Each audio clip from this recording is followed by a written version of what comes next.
yatma, mənə bir bax, sənə qurban olur. Gülüdün sən, belə soldun, sənə qurban olur. Xaşəğəlli bir sərin yer, əsil eydi bala. Dodağın çox qureyibdir, sənə qurban olur. Mən rübabəm, bəxtiqarəm, Əsqərün nənəsi. Balamın qadı qulaqda otlanan nəfəsi.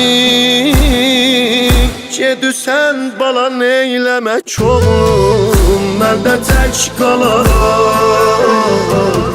Beşicə baxaram gecə gündüz, ot tutub yanaram.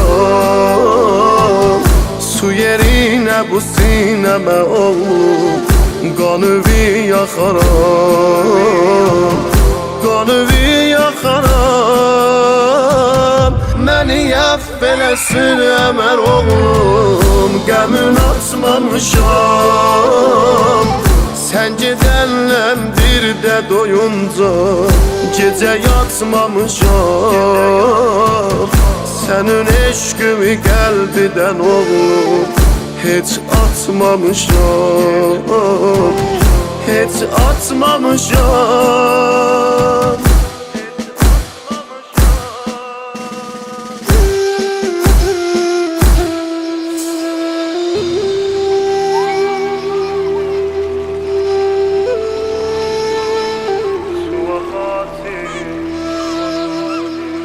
Suva xatir sən düşübsən anadan aralı.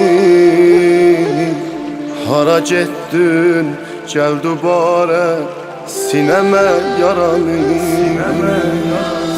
Qolu verrəm ki dübarə gələ bil sönəcək.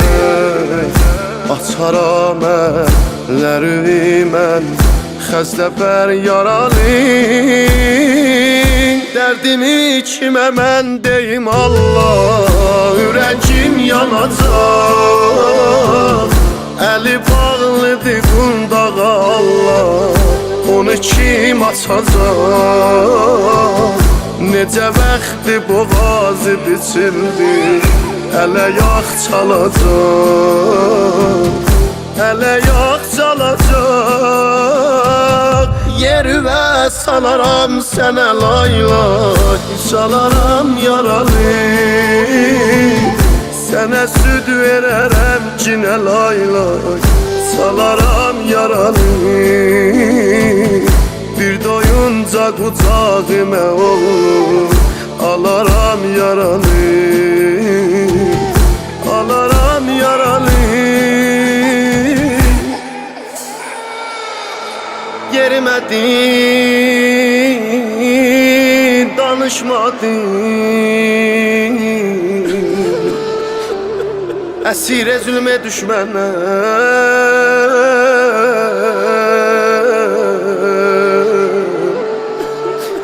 əqəlli bir su dəmmədin. Əməldə mən fərəhlənəm, əməldə mən fərəhlənəm. Ay su dəmər bala, ay su dəmər bala, lay lay bala, lay lay bala.